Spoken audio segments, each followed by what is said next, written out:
Helder Silva, tenho 43 anos, tenho duas filhas, sou de Vizela e andei a estudar na escola secundária de Vizela. Confesso que na vossa idade não tinha grande apetência pela leitura.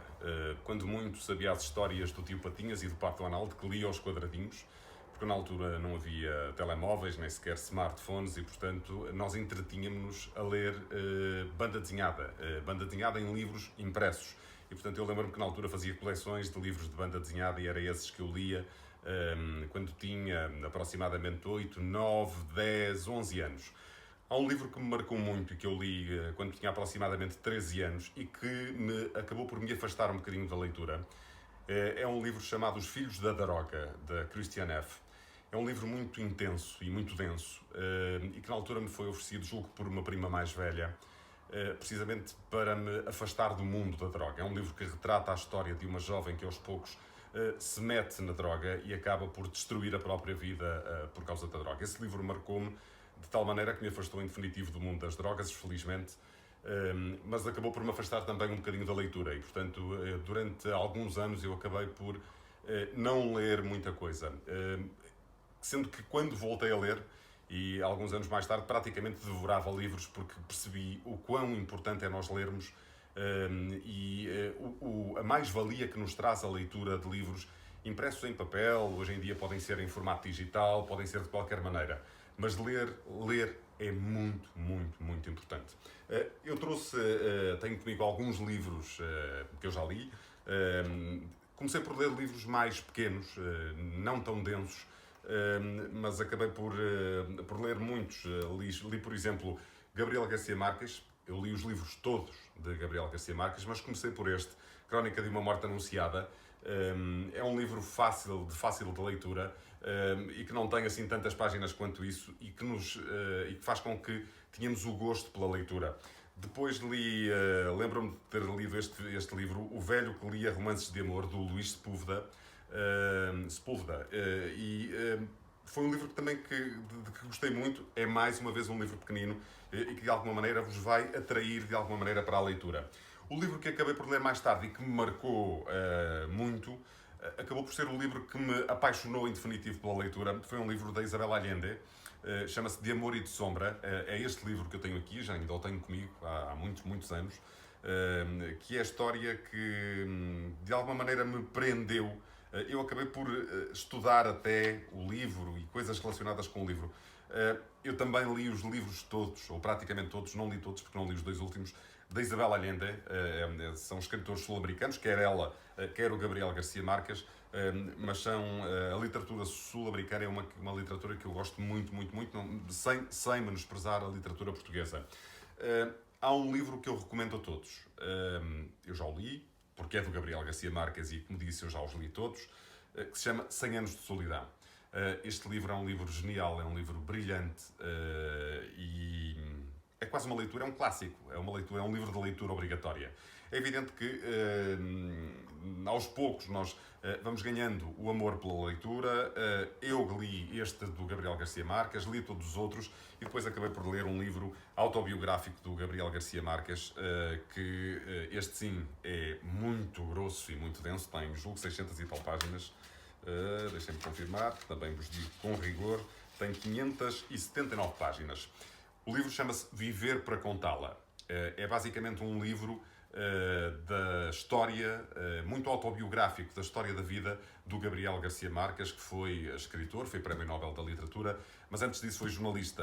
Eu também sou jornalista e, portanto, de alguma maneira, é alguém com quem eu me identifico muito. Como disse, a literatura sul-americana é algo que me apaixona, mas não só.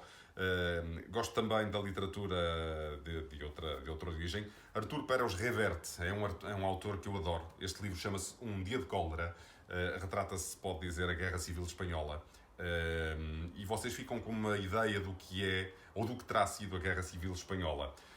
Gosto também Paulo Coelho, 11 minutos. É um livro que eu adorei ler e que devorei, se vocês quiserem saber, numa espécie de tarde. Numa tarde consegui ler este livro, porque me apaixonei muito por ele. Literatura portuguesa gosto muito também. Para além dos livros de leitura obrigatória que vocês têm, agora alguns não são de leitura obrigatória, mas acho que devem ler, essa é de Queiroz e por aí fora, há um livro que eu adorei. Eu li este livro 2 vezes, chama-se Equador, é de Miguel Sousa Tavares.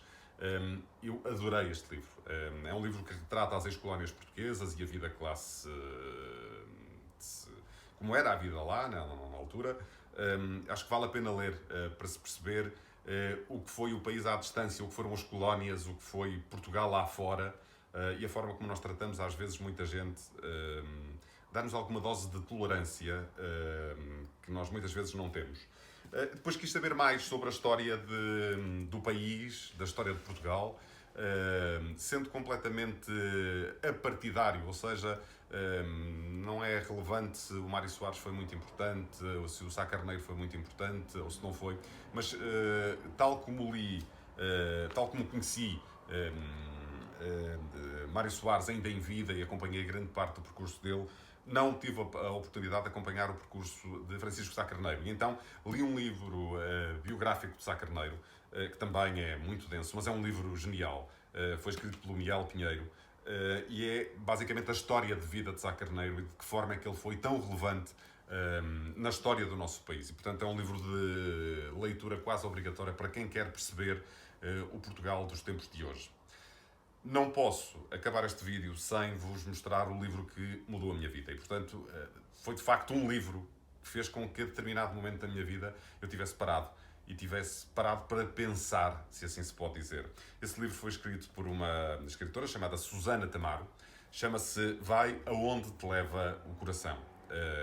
É um livro muito pequenino também. E que, ao contrário do que se possa imaginar, não é um livro, não é um romance, é um livro que retrata a história de uma neta e de uma avó. E, portanto, não é tanto isso. Portanto, não é tanto um romance.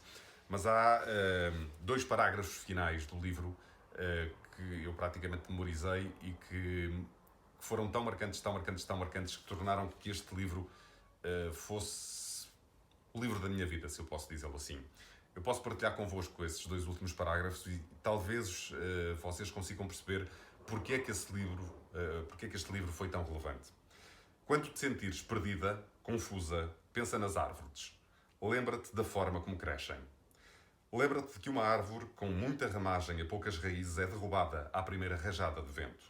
E que a linfa custa a correr numa árvore com muitas raízes e pouca ramagem. As raízes e os ramos devem crescer de igual modo. Deves estar nas coisas e estar sobre as coisas. Só assim poderás dar conta e abrigo. Só assim, na estação apropriada, poderás cobrir-te de flores e de frutos. E quando à tua frente se abrirem muitas estradas e não souberes a que has de escolher, não metas por mau acaso. Senta-te e espera.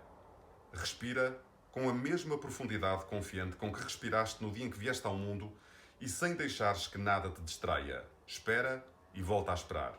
Fica quieta, em silêncio, e ouve o teu coração. Quando ele te falar, levanta-te e vai para onde ele te levar. Estes 2 parágrafos mudaram a minha vida. Como disse, leitura é muito, muito importante. Vocês vivem numa geração da sociedade digital. Eu costumo dizer aos meus alunos, porque eu também sou professor, que vivem na sociedade da Google Mania e que acham que está tudo no Google. É verdade que muita coisa está no Google, mas muito do que está no Google está errado. E muita da informação que vocês pesquisam no Google não está correta. Portanto, a leitura dos livros é que nos traz o profundo conhecimento sobre as coisas. É esse o conselho que eu dou às minhas filhas. De resto, basta olhar para as estantes que tenho atrás de mim, que estão carregadas de livros. Eu tento, de alguma maneira, são muito pequeninas ainda, mas fazer com que a leitura as atraia, porque a leitura é muito, muito relevante.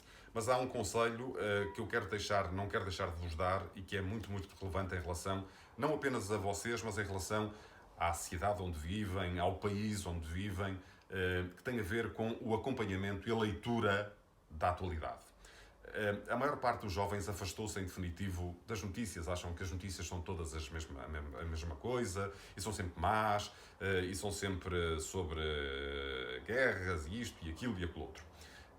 Há uma regra no jornalismo: não há notícias boas e más, há notícias que cumprem critérios de noticiabilidade. E, portanto, aquilo que eu vos quero dizer é: quanto mais informados vocês estiverem, melhores ou mais assertivas e acertadas serão as decisões que vocês vierem a tomar no futuro. Se vocês não estiverem informados, vocês não vão saber escolher. Vocês não vão saber escolher, por exemplo, no momento de votar. E votar é um ato tão relevante, mas tão relevante, e que está a afastar muitas pessoas, e que infelizmente está a fazer com que muitas pessoas se afastem desse momento e desse instante, porque votar é o momento em que nós escolhemos, é o momento em que nós optamos. E só uma leitura da atualidade dos jornais, vocês hoje têm jornais em formato digital, têm jornais em papel impresso, têm jornais, têm pequenas notícias nas redes sociais e, portanto, acompanhem a leitura atenta dos jornais. Vejam alguma televisão e não apenas os programas de entretenimento, mas alguma informação. Sejam cidadãos informados, porque a cidadania requer isso. Espero ter-vos ajudado.